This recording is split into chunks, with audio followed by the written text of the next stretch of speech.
Voilà. Alors, dans ces circonstances, on dit toujours, le spectacle va commencer tout de suite, donc on n'a pas besoin de baratin. Voilà. Donc, je vous promets de ne pas être très long. Pardon, excusez-moi, j'ai quand même fait... Ah, j'ai fait un résumé quand même. Alors, vous dire par exemple ce qui va se passer. Il y a déjà toute la troupe qui est partie dans le Tarn.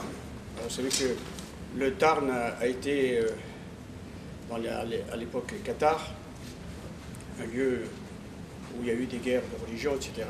Et dont certains adeptes ont fini sur le bûcher. Alors, c'est un peu l'histoire de nos fantômes, mais vous allez découvrir que, bien sûr, elles sont habitées par d'autres préoccupations. Alors, je voulais surtout remercier dans un premier temps la mairie qui nous prête régulièrement le théâtre pour l'exercice de notre passion, ainsi que le personnel, son personnel pour sa gentillesse et sa disponibilité. Alors, nous saluons ce soir la présence de l'adjointe à la culture, Madame Mireille Broyer.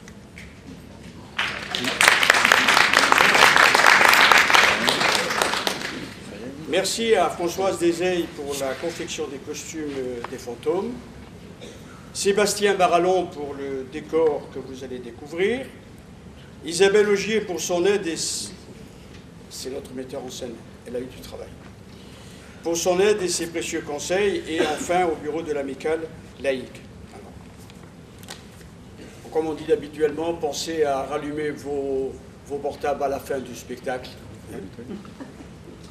Voilà, en espérant vous faire passer un bon moment en notre compagnie, nous vous souhaitons bien sûr une bonne soirée. Quant à moi, je prends le premier TGV pour rejoindre mes camarades. Bonne soirée.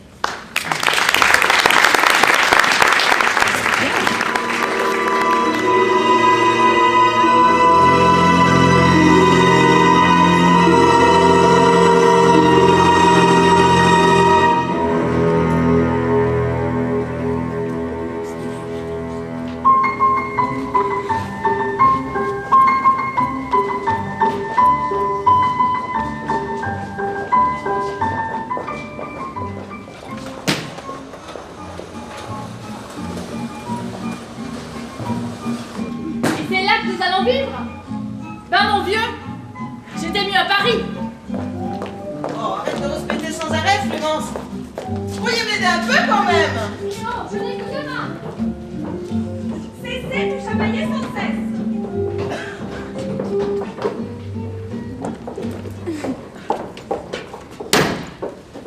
Oh, ce n'est pas neuf, mais c'est très joli.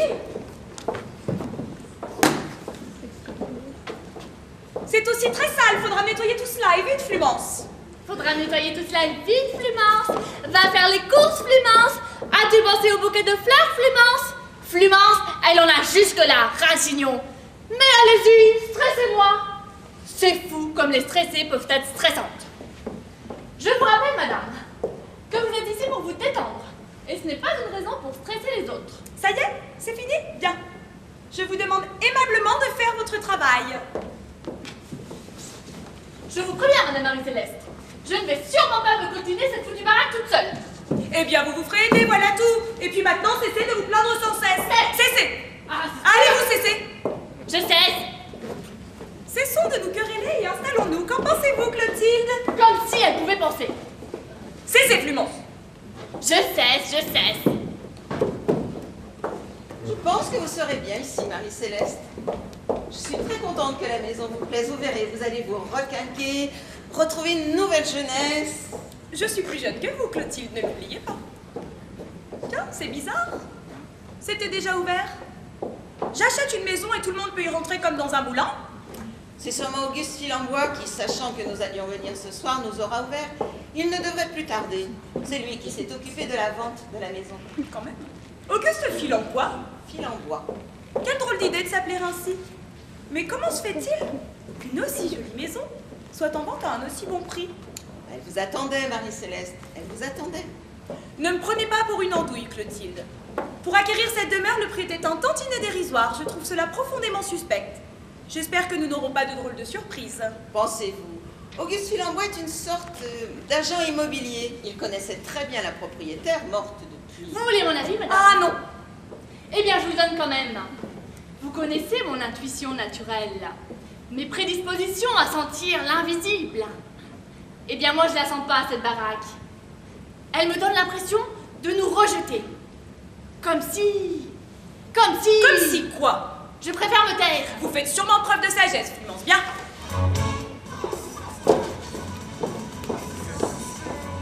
C'est son, par pitié, plus de téléphone. Répondez, Clotilde. Je ne suis là pour personne. Dites que je suis morte. Si vous le permettez, je vais maintenir Madame en vie encore quelques instants. Juste le temps de la communication. Vous serez bien plus tranquille vivante que morte. Croyez-moi. Allô, oui? Clotilde à l'appareil. Ah, bonjour, Édouard. Mon pauvre chef du personnel, plus bête que l'utumeur. Faut dire que je n'ai prévenu personne de notre départ. Il doit se demander où nous sommes passés. Madame est en voyage d'affaires. Aucune idée. Elle n'a pas laissé de consigne. Oui, ce n'est pas son habitude. Eh bien, débrouillez-vous, mon vieux. Non, non, je ne suis pas au courant. Oui, je sais, vieux. Vous détestez que je vous appelle mon vieux. Moi, j'adore. Ah, il a raccroché. Pauvre Édouard. Pauvre cloche. Faites-moi penser à le virer. Bien, c'est parfait. Enfin de vraies vacances. Pas pour tout le monde. Cessez, Flumance. Je sais. Ah, je vais enfin pouvoir m'adonner à mon passe-temps favori. La poésie. Aïe, il ne manquait plus que ça. Immense. Yahoo, Mamuse! Où es-tu, Mamuse? Viens m'inspirer, j'ai besoin de toi! Elle ferait bien d'aller s'inspirer ailleurs, votre muse. Ou elle est dure de la feuille, ou elle s'est barrée, pas folle la guêpe. Oh!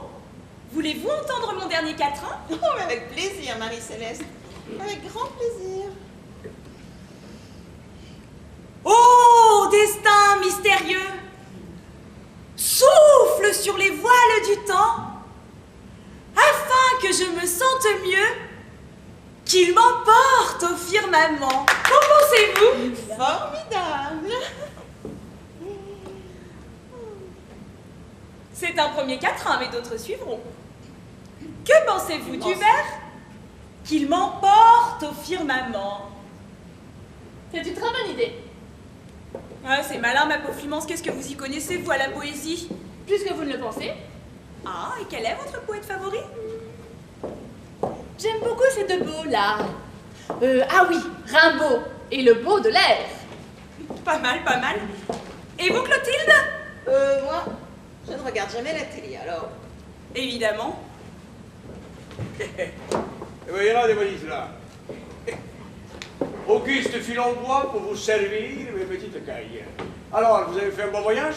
Je préfère éviter ce genre de familiarité entre nous, monsieur Filambois. Je suis, comme vous pouvez l'imaginer, Marie-Céleste de la ville. Après tout, vous me paraissez bien plus sympathique et naturel que mes collaborateurs. Ah, c'est sûr, ça va me changer des cadres de mon entreprise. Par contre, la prochaine fois, vous ferez en sorte de laisser vos bottes trotter dehors, monsieur. Oh, mais pas de monsieur Antelou, ma petite dame. Non, appelez-moi comme tout le monde, Auguste, le serviteur de ces dames. Dites, pour les bottes, beaucoup moins dangereux pour la couche d'ozone si je les garde aux pieds, hein. Faisons-lui confiance, gardez vos bottes, mon ami. Oh, mais je faisais que passer, hein. Non, faut pas m'en vouloir, mais je vais pas rester bien longtemps, hein. J'ai mes bêtes qui m'attendent, hein. Mais vous n'êtes pas agent immobilier? Disons que je bosse, quoi, avec des agents immobiliers. D'ailleurs, voici les clés. Et si vous avez besoin de quoi que ce soit, hein, je vous donne mon numéro de portable. Une petite question, monsieur Auguste. Comment expliquez-vous qu'une aussi belle maison soit restée invendue si longtemps? Oh, petite question qui demande réflexion, hein. Ah, tout ne peut pas s'expliquer, hein. Encore moins ici, hein. Peut-être trop isolé. Ah. Non, faut dire aussi que des travaux ont été entrepris depuis, hein. Avant, c'était une vraie ruine. D'ailleurs, personne ne connaissait l'existence de cette demeure, voilà tout, hein. Bon, mais moi, il faut que je file, hein. Alors, si vous avez besoin, n'hésitez pas, hein. Ma ferme est au bout du chemin, juste derrière là. Eh bien, mesdames, bienvenue à Sainte-Juliane. Non mais je rêve! Vous venez de décrocher un clin d'œil à ma collaboratrice? Mais non. Ah, mentez pas, c'est pas beau de mentir. Mais- Cessez! Je sens. Cela ne me surprendrait pas. Clotilde est originaire du coin. Je suis peut-être née ici, mais je ne connais pas Gugus. Auguste, Gugus, elle l'appelait Gugus. Ah, trahi la Clotilde. je ne suis pas trahi du tout, je voulais dire ce Gugus. Oh, mais c'est qui, je fais tard, hein. Et puis la nuit tombe vite en cette saison, hein. Bon, allez, nous en causerons l'autre jour, hein. Bonne soirée et fermez bientôt. Ah, ne vous étonnez pas, hein, des craquements, des bruits bizarres. Hein, c'est une vieille, très vieille maison.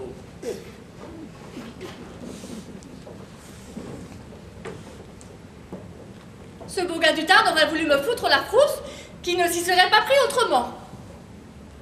Bon, Clotilde, tu le connais, oui ou non? Oh, mais tu m'agaces, toi, je le connais un peu, un tout petit peu. Un tantinet, quoi. C'est ça, un tantinet. Mais c'est si loin. Cela fait si longtemps que je n'étais pas revenue dans le Tarn. Et puis, il m'a peut-être aussi vue avec vous à la télé, Marie-Céleste.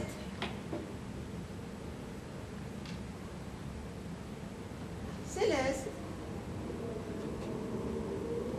Se passe-t-il?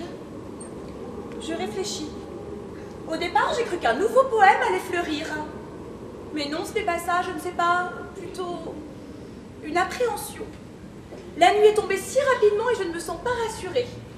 Heureusement que nous sommes toutes les trois les filles. Bon, allons voir à l'étage. Flumance les valises. Flumance les valises, et ça continue. Mais j'en ai marre, j'en ai marre.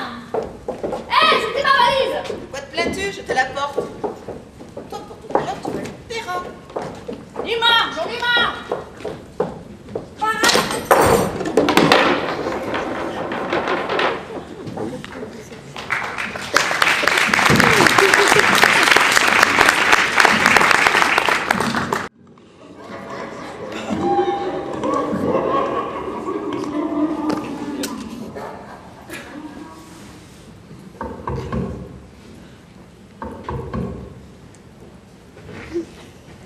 Mais entre, Violette, de quoi as-tu peur?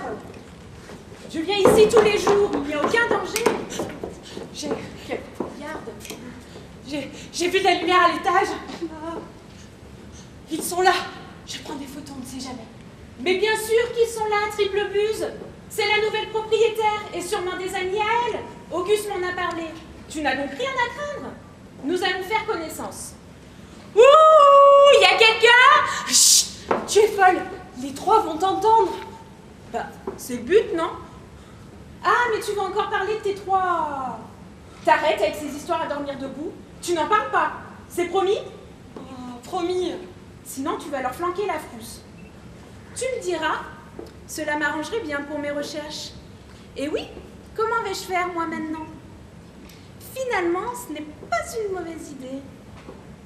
Oh, puis arrête avec cette manie de prendre des photos sans arrêt. Mesdames, c'est une propriété privée ici. Vous auriez pu sonner. Bonsoir. Difficile, vous n'avez pas de sonnette. Et nous avons bien frappé, mais personne n'est venu ouvrir.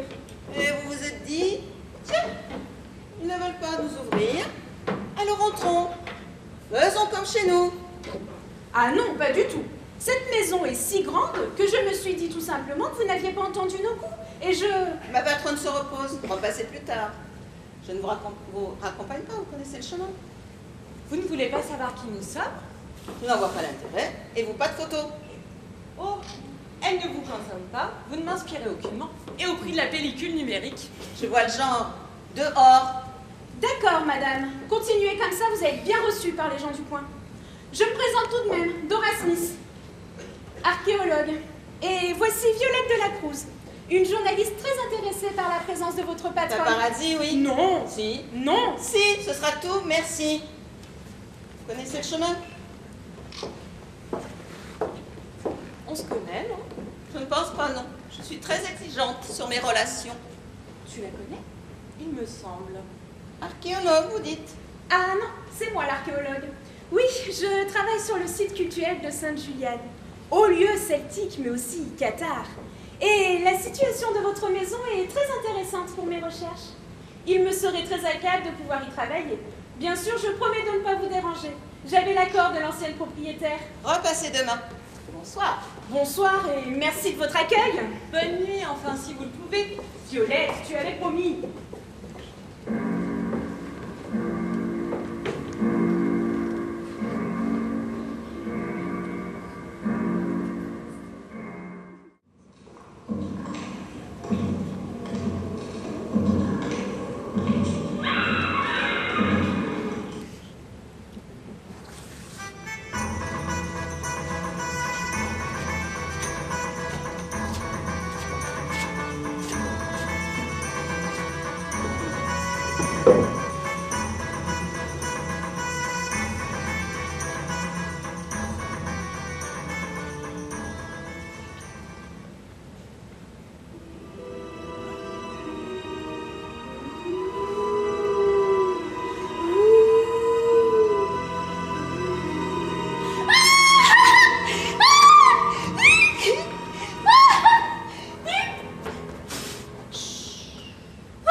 Chouette, nous avons 3 nouvelles à nous mettre sous la dent.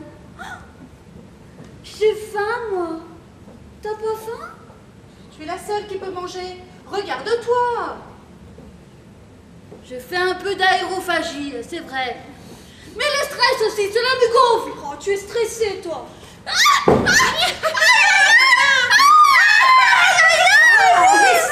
Oh, Esclarmonde, tu te crois encore dans ta maison de parfaite? Nous ne l'avons jamais quittée. Jusqu'à preuve du contraire, vous êtes toujours mes sœurs.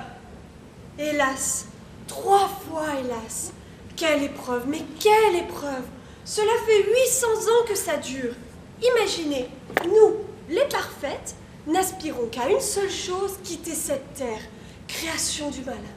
Oh, mais qu'est-ce que tu nous bassines encore avec ta religion? Ton Dieu, il t'a bien oublié, hein. Et nous avec. Il ne m'a pas oublié. Il m'a laissé près de vous pour vous guider, conduire vos âmes vers le Très-Haut. Ah oui, eh bien, depuis le temps, tu as dû te perdre en chemin. Et tu sais, aujourd'hui, ils ont inventé le GPS. Tu devrais t'en servir. Riez, riez, mes sœurs. Mon amour pour vous sera le plus fort. Ton problème à toi, c'est les mecs. Tu n'en as jamais connu. Et cela aurait bien changé les choses. Tu peux me faire confiance. Ma pauvre Malvina, des femmes sont devenues parfaites après une vie de couple. Ce que tu dis n'a aucun sens. Ah, c'est sûr, toi, ton problème, c'est d'en avoir trop connu. Quel dommage que le premier jour où tu as franchi le seuil de notre maison pour devenir parfaite et recevoir le consolamment, les troupes de Simon de Mont. Et je te dirais bien quelque chose pour t'aider, mais vous allez encore me trouver grossière. Simon de Mont, je ne puis prononcer ce nom. Trop fort pour toi, mais moi je peux. Simon de Mont. Tous nos espoirs sont partis en fumée. Excellent. Je brûle soir et matin. Malvina! Je brûle, soir et... Oh, mais qu'est-ce qui m'arrive, moi? Reconcentrons-nous. Sûrement l'inspiration, je la sens toute proche de moi. Ouais, elle est toute proche. C'est la danseuse des cathares qui, en sortant du bûcher... Mouflette, Malvina! Se secoue le bas des reins et font coin-coin. Mouflette! Je ne vais pas bien, moi, ma petite Marie-Céleste, tu perds le nord. Elle aime bien nos chansons, hein. Je lui donne 24 heures avant de décarpir. Qu'est-ce qu'elle fait? Oh, elle écrit? Oh, je vais lui en donner des idées, moi! Tu vas pas faire ça quand même! Ah bah, je vais me gêner, tiens. C'est de la poésie. Cette fille doit avoir un problème. Oh, mais qu'est-ce que c'est? J'ai horreur des courants d'air. Oh, je ne peux pas écrire si je n'ai pas mon petit confort. Au début, 2 inconnus, soudain, merveilleusement, se connaissant. Lèvres en labeur. Oh, cela vient et cela commence drôlement bien. Oh, j'ai chaud, moi. À moi. Langue téméraire, langue jamais rassasiée. Comme c'est beau, quel talent, ma petite Marie-Céleste, mais quel talent! Langues se cherchant et se confondant, langues en combat, mêlées en tendre haleine, saint travail de l'homme et de la femme. Ouflette, c'est immonde. Reprenez-vous, mes sœurs, et cessez d'importuner cette pauvre femme. Pauvre femme! Et c'est l'une des plus riches du pays. Et puis cela n'a pas l'air de lui déplaire, hein?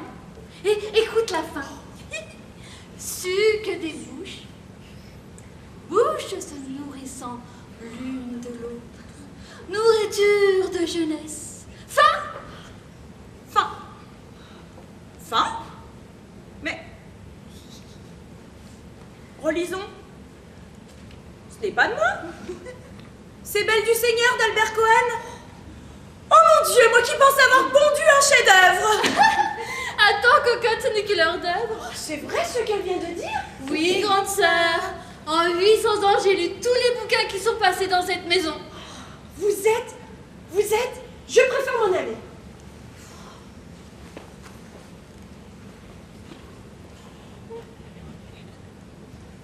Je la trouve pas là de ces temps-ci. Et puis, c'est pénible cette façon qu'elle a de ne jamais finir ses phrases. Pas de sa faute.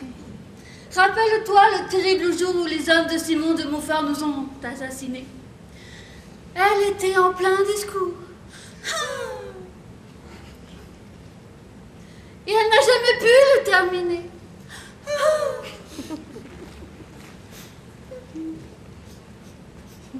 Bon, profitons de son départ pour nous amuser un peu.